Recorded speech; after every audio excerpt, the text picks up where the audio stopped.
Okay, this video which is coming up is going to be a Forged Invert Marksman build. I just wanted to give a little bit of an overview of the gun stocks I do have, both DIY and also ones you can buy, just so that people understand where they sit before we get into this. Do you want to skip? If you want to skip forward a little bit, this will probably be like a minute, hopefully. So first of all, Forged. So the naming Forged is anything where I've released the print files to suit dowel mounting, so mounting onto a wooden dowel. In general, so this is wood. This is the one we're just about to build. This is wood as well. In general, that's 18mm or 3/4 inch wooden dowel, and I'll release both those print files. They are in general matched to a stock which I sell. So in the case of the Forged Signature and the Forged Marksman, they are wooden versions of the actual Signature Marksman. So Signature series is this sort of core, and then the Marksman end versus the Signature end, looking like that. So yeah, Signature Marksman, Forged Signature Marksman.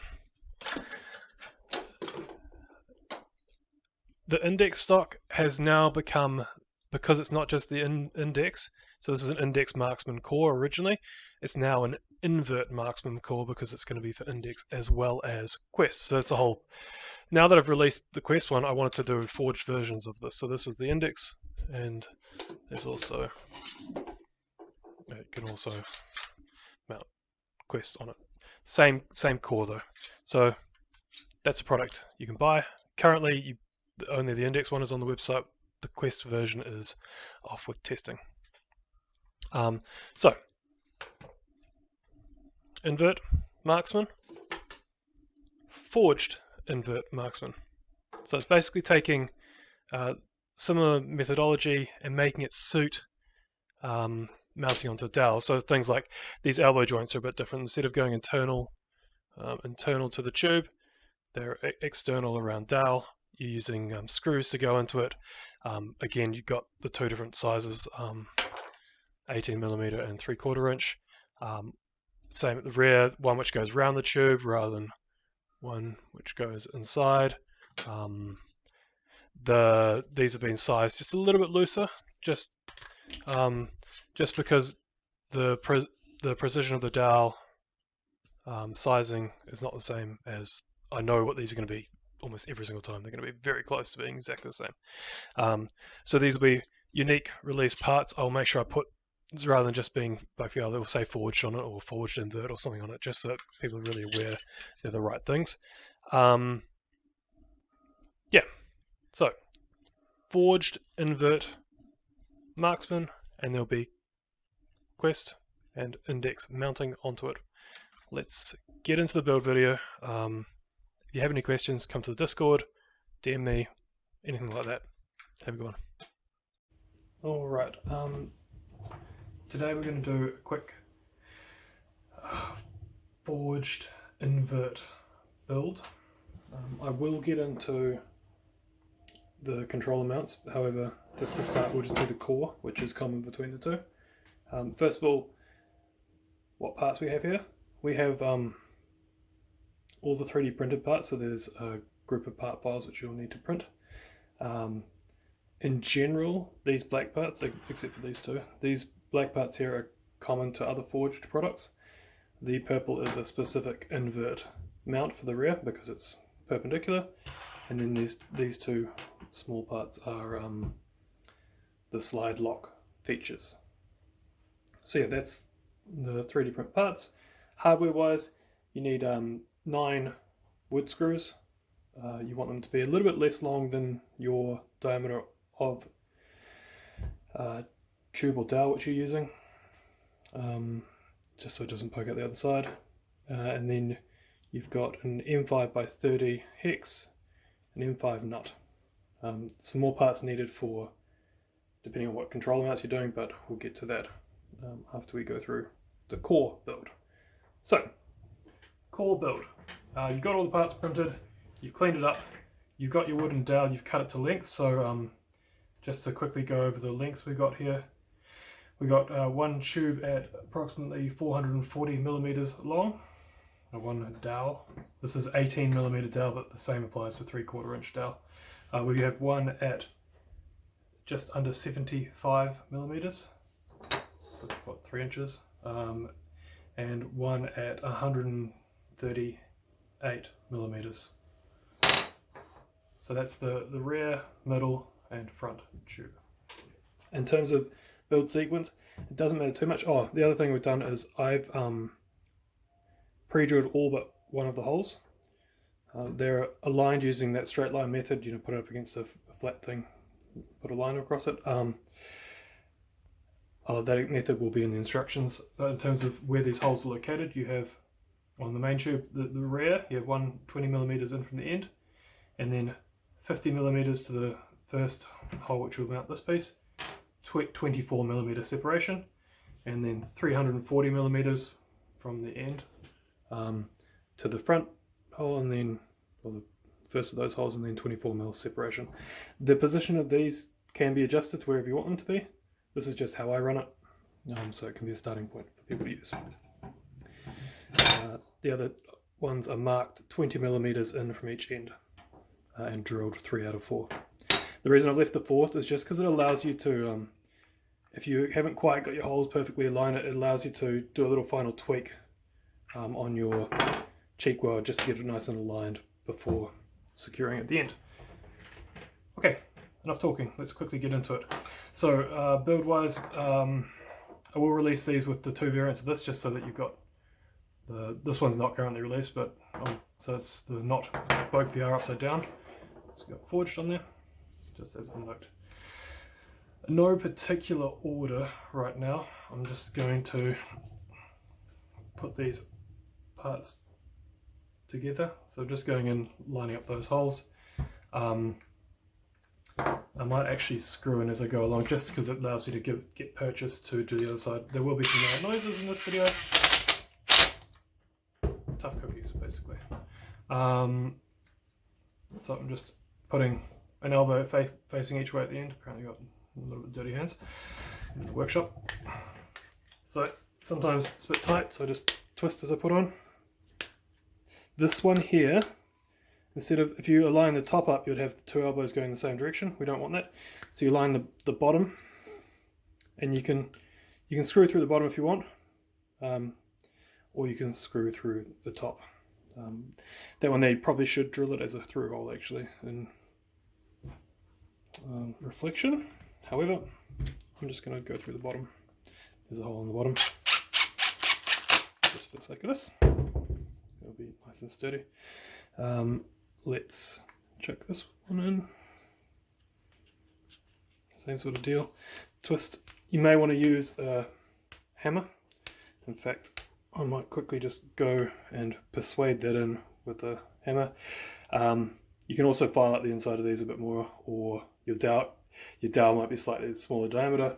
It might just fit. This is an oversized one. Grab this hammer. Just gonna smack that in a few times. I'll just move away from the mic.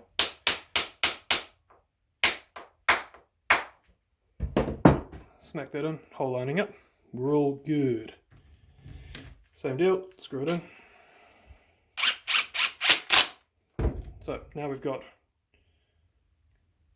this sort of kink piece. We can move now to the front. Same deal, see that one fit nicely, easily. Same deal.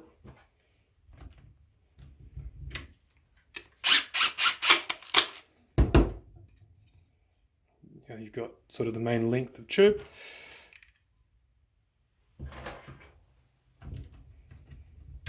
I'm just going to attach these small bits. So what I've done to these, they come off the printer, and I've just cleaned up these edges with a bit of a file, just to, because there's sometimes a bit of a sharp which just can catch a little bit. So I've done that one. Do the front one. So you want them with the nose pointing forward, so it's got like a tapered down tail, which you want at the back, so the back is to the left, and then the front, you've got this little catch, nose catch thing here that points forward.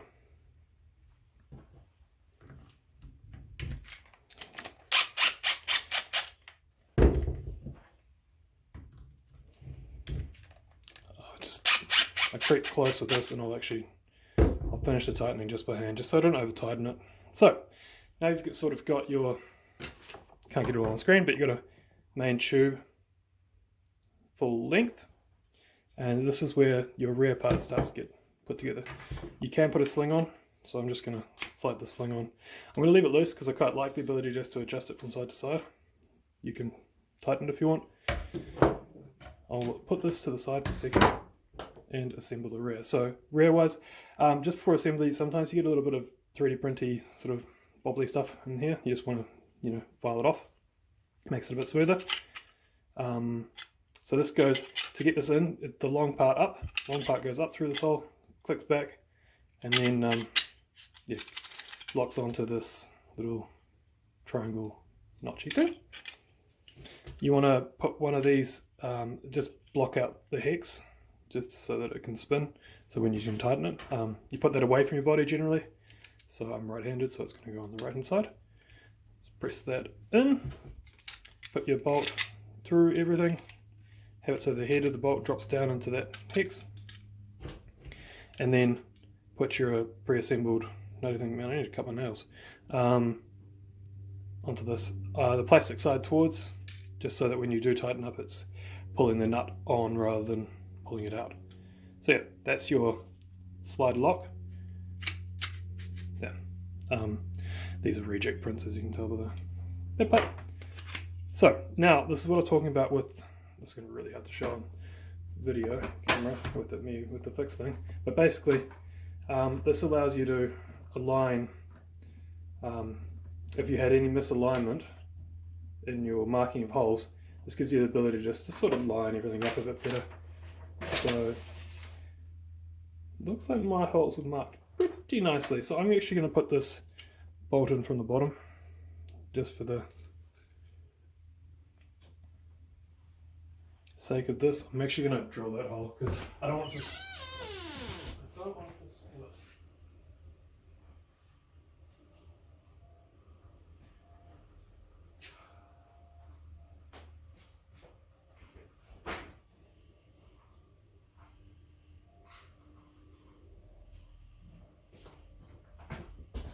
Alright, sorry, it's probably going to be a neat cut right there, but it's because I went off and couldn't find what I needed to find. So where was it aligning?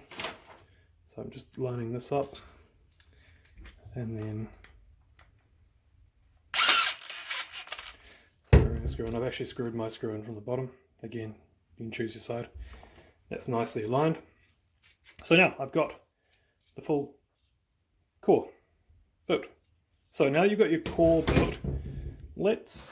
And so what I could do now is, if I wanted to swap, if I wanted to put this bolt on this other side, I could just put a bolt on the top side, all that sort of jazz, just to make it look a bit more uniform.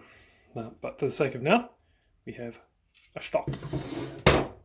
I'll add an image of it at the end or something. So now let's talk about cups. So there are two types, which go into this stock. So these are designed for the different dowel sizes. There'll be 18mm and 3/4 inch, and there might be other sizes coming, but basically they lock onto there. We have Quest 2 Index. Quest 2, when finished assembled, will look something like that. It's got this little clamp blocky piece which you'll need to print. The battery cover goes on here. You can add in, there'll be flex parts which are optional, which push through here, and they allow you the ability to put a strap on. Phrasing. Yeah, anyways, quickly show you how these assemble. So you printed these parts, clean them up, blah blah blah. You've printed this part with it.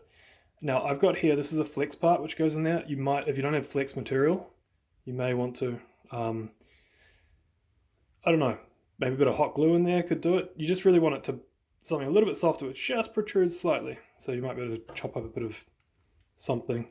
Worst case, you could probably just tape this on. It's just so you can access the battery. A little bit of cleanup sometimes required, specifically around these sort of edges here, just so that it clicks in nicely because of the overhangs of stuff. 3D printers. Alright, so I've taken the battery cover off, click that on there, you're good. This part here, this is an early prototype one, it will say right on it for the sake of the right one. We'll have an R on it for right. You want to bring that in there. There's a little lip on the print which you'll see, which goes on there. You've got an M5 nylock you'll need to source, and an M5 button head. You could probably get a different type of M5. I've got button head because that's what I use for production. So I'm just screwing that through there. Always awkward when doing it with the camera. So screw, screw, screw.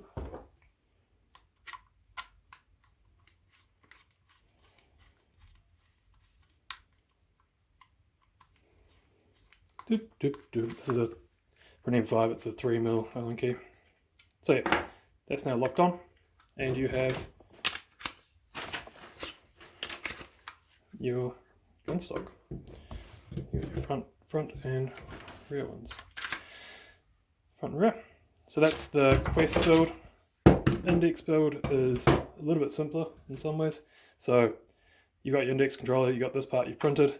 This part here clicks on over there like that, so it just clicks and it'll sort of self-hold itself a little bit because it's got a bit of an undercut. Then you've got this part you printed as well, and again you'll need to get a couple of M5 nylocks and M5, in this case it's M5 by 16 button heads, that's the same as the other ones. Probably could do M5 by 20mm, you just have a bit of protruding. Yeah, you put nuts in here.